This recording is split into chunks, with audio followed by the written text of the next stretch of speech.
आज का पहला नंबर क्वेश्चन देखिए क्या बोला गया है। Sec theta plus tan theta बराबर है 12.5 यानी कि 12.5। तो sec theta minus tan theta बराबर क्या होगा। तो बस कुछ नहीं, यहाँ पे प्लस है, यहाँ पे माइनस है, बाकी सेम टू सेम है। सेक थीटा और टेन थीटा यहाँ पर भी है, तो बस आपको क्या करना है, इसको पलट देना है। यानी कि sec theta minus tan theta बराबर हो जाएगा 1/12.5। और जब ये पॉइंट हटेगा तो ऊपर जीरो चल जाएगा। ऐसे 5 से काट दीजिए तो 5 दूनी 10 और ये हो जाता है 25 25 125। और जब ये 2 को जब 25 से आप भागा दीजिएगा तो ये आ जाएगा 0.08। इसका आंसर हो जाएगा ऑप्शन नंबर बी हो जाएगा। इतना का वर्गमूल क्या होगा दोस्तों। यहाँ पे संख्या दिया हुआ है 11,881 का वर्गमूल क्या होगा। तो इसे हम बहुत ही ट्रिक के माध्यम से शॉर्टकट मेथड से आपको हम बताने वाले हैं। ये दिया हुआ है 11,881 का वर्गमूल निकालना है। तो आपको क्या करना है, सारी संख्या को पहले लिख लेना है और लास्ट वाले 2 अंक को साइड कर लेना है। आपको इस तरफ से घेर लेना है, ठीक है। तो लास्ट वाला जो संख्या है उसका इकाई अंक क्या है, 1। तो आप देख रहे हैं कि 1 का जब स्क्वायर करते हैं तो इसका इकाई अंक 1 आता है, ठीक है। और किसी कोई संख्या में देखिए 9 में आप 9 का स्क्वायर करते हैं तो इसमें इकाई अंक क्या आता है, 1 आता है। तो पहले हम 1 लिख लेते हैं और 9 लिख लेते हैं। 1 और 9 क्यों लिखें, क्योंकि इसके लास्ट में है 1 और 1 का स्क्वायर करते हैं तो 1 आता है, 9 का स्क्वायर करते हैं तो इसका भी इकाई यानी कि पहला अंक 1 आता है। इसलिए 1 और 9 को हमने लिख लिया है। अब है 118। तो 118 देखिए अगर 9 का स्क्वायर करते हैं तो क्या आता है, 81। तो आपको क्या करना है, अपने मन से इस संख्या के आसपास जाना है। जैसे कि हम 11 का स्क्वायर कर देते हैं तो ये हो जाता है 121, जो इस संख्या से बड़ा है। तो बड़ा नहीं लेना है, छोटा संख्या ही लेना है। तो अब हम क्या करते हैं, 10 का स्क्वायर कर देते हैं तो ये हो जाता है आपका 100, यानी कि इसके आसपास है। ज़्यादा छोटा भी नहीं लेना और बड़ा तो लेना ही नहीं है, ठीक है। तो 10 का स्क्वायर करते हैं तो आता है 100 और 10 इसमें आपको अपना मन से ऐड कर देना है। 10 का जो स्क्वायर कीजिएगा और वही संख्या इसमें जोड़ देना है। तो ये क्या हो जाएगा आपका 110। अब देखिए 110 से 118 बड़ा है या छोटा है। देखिए 10 का हम स्क्वायर कर रहे थे, 10 का लेके चल रहे हैं तो 10 10 आपको दोनों जगह लिख देना है। अब ऑप्शन में देखिए आपको दोनों तो आप टिक कर नहीं सकते हैं, इसमें से कोई एक ही आंसर होगा। तो इसका कौन आंसर होगा, यही जानने के लिए आपको ये सोचना है कि 110 से 118 बड़ा है कि छोटा है। अगर 118 बड़ा रहेगा तो इसका आंसर होगा बड़ा वाला, अगर छोटा रहता तो इसका आंसर छोटा वाला होता। तो यहाँ पे बड़ा है तो बड़ा वाला आंसर होगा, यानी कि इसका वर्गमूल क्या हुआ, 109 होगा। जब इस पे बहुत ज़्यादा प्रयास कर लीजिएगा तो ये सब लिखने की ज़रूरत नहीं है, बहुत ही कम समय में आप आंसर ले आइएगा। अगला नंबर क्वेश्चन देखिएगा, बहुत ही इंपॉर्टेंट है। महिमा को अपनी यात्रा सामान से 12 मिनट देरी से प्रारंभ करने के कारण गंतव्य पर समय पर पहुंचने के लिए 45 किलोमीटर पर घंटा के स्थान पे 54 किलोमीटर पर घंटा की रफ्तार से जाना पड़ता है। देखिए महिमा को अपनी यात्रा सामान से 12 मिनट देरी से प्रारंभ के कारण, देखिए वो कहीं भी जाना चाहती है लेकिन वो 12 मिनट लेट से शुरू हुआ, ठीक है। उसे मतलब कि चलना 12 मिनट लेट से शुरू किया, लेकिन उसे पहले अगर निकलना था। लेकिन कह रहा है कि अगर वो 45 किलोमीटर के स्पीड से ना जाके अगर वो 54 किलोमीटर पर घंटा की रफ्तार से जाना पड़ता है तो यात्रा के दौरान तय की गई दूरी क्या होगी। देखिए लेट है तो आपको स्पीड तो बढ़ाना ही पड़ेगा, तभी आप टाइम मेंटेन कर सकते हैं। तो ऐसा क्वेश्चन जब भी आएगा आपको एक हम फार्मूला यहाँ पे बताने वाले हैं, वही फार्मूला आप यहाँ पे लगा दें और आपको आसानी से सॉल्व कर दे, आपका आंसर आ जाएगा। जैसे दिया हुआ है तय की गई दूरी, तय की गई दूरी आपको निकालना है तो इसका फार्मूला होता है तय की गई दूरी बराबर चालों का गुणनफल, चालों का गुणनफल बटा चालों का अंतर इनटू समय। यहाँ देखिए समय दिया हुआ है मिनट में, बाकी सब किलोमीटर पर घंटा आवर में दिया हुआ है। यहाँ भी आंसर भी किलोमीटर में दिया हुआ है। तो आपको क्या करना है, मिनट को ये आवर में बदलना पड़ेगा। तो आप 60 से भागा दे देंगे तो ये आवर में बदल जाएगा। अगर ये आवर में कोई भी रहता है तो उसे आप मिनट में लाना चाहते हैं तो 60 से गुना कर दीजिएगा तो वो क्या होगा, आवर में आ जाएगा। ये सब आप जानते होंगे। यहाँ पे कह रहा है चालों का गुणनफल, तो चाल कितना है 45 किलोमीटर पर घंटा और यहाँ पे 54 किलोमीटर पर घंटा, ये चाल है। तो इसका गुणनफल कर देना है, तो ये हो जाएगा 45 इंटू 54 और दोनों का अंतर, ठीक है। जब इसे घटाइएगा तो ये हो जाएगा 9, 54 में से 45 जाएगा तो 9 हो जाएगा। समय कितना है 12 है, तो ये मिनट में है तो आपको आवर में बदल लेना है। 9 छक 54 हो जाएगा, ठीक है। 6 से हम 60 काट देते हैं 10 बार में, है ना। और ये 5 से हम काट देते हैं 5 दूनी 10 और ये हो जाएगा, ये 9 बार में कट जाएगा, 9 पचे 45, ठीक है। ये फिर देखिए 2 से 6 कट जा रहा है, तो इसे जब गुना कीजिएगा तो क्या आ जाएगा आपका 9 छक 54 किलोमीटर। तो तय की गई कुल दूरी क्या है, तो 54 किलोमीटर है। देखिए इतना संख्या को आपको सरल के रूप में लिखना है, यानी कि उसे काट उठ के आपके ऑप्शन के अनुसार ये मैच करना चाहिए। तो दिया हुआ है 0.04761947619 के ऊपर ये बार है, ठीक है।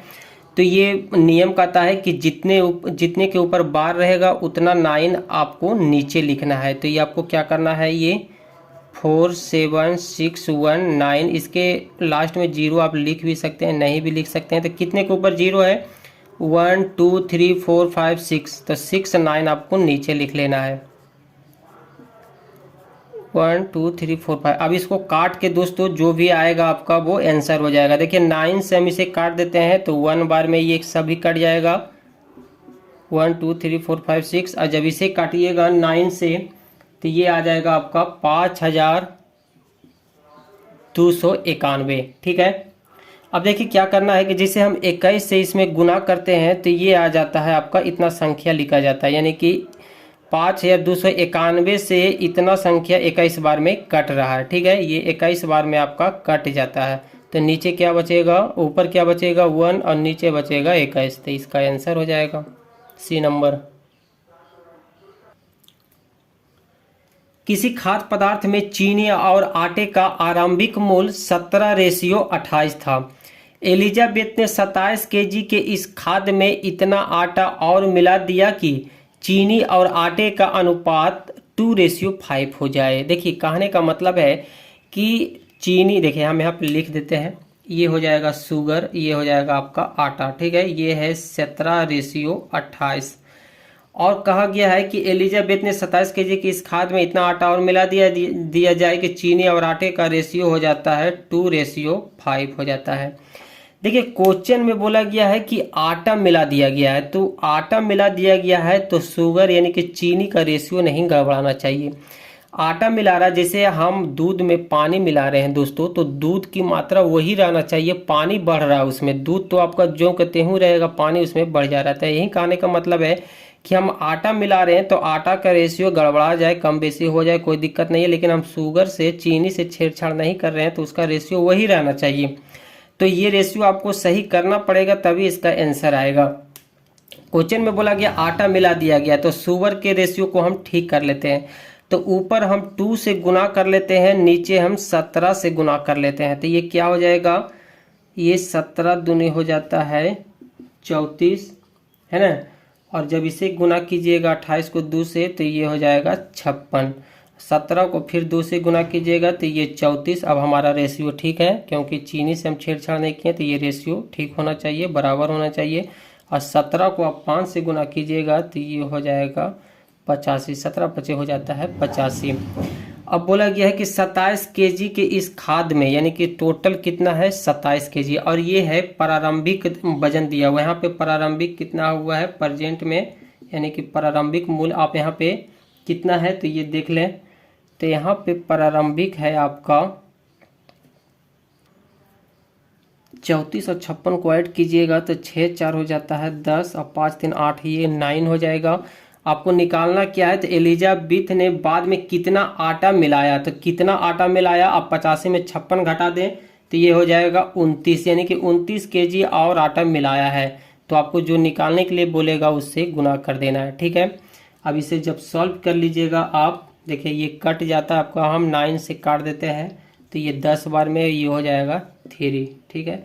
और ये जब कैलकुलेशन कीजिएगा तो 87/10 हो जाएगा। जब सॉल्व कीजिएगा तो 8.7 इसका आंसर हो जाएगा। ऑप्शन नंबर ए हो जाएगा। देखिए फिर से एक बार बोल देते हैं कि ये है आपका चीनी, ये है आटा, रेशियो है 27/28 और इसमें आटा मिला दिया गया तो रेशियो बदल गया 2/5। लेकिन कहना है हमको कि आटा मिला रहा है तो चीनी बराबर होना चाहिए। तो बराबर करने के लिए हम ऊपर 2 से गुना किए, नीचे 17 से गुना कर दिए, तो ये 34/56 आ गया और नीचे आ गया 34/85 आ गया। ठीक है, अब टोटल यहाँ पे प्रारंभिक वजन दिया हुआ था 27, तो यहाँ को आपको प्रारंभिक को ऐड कर लेना है। ये तो बाद वाला है रेशियो, ये तो प्रारंभिक ऊपर वाला है, तो जोड़ने पे 90 आता है।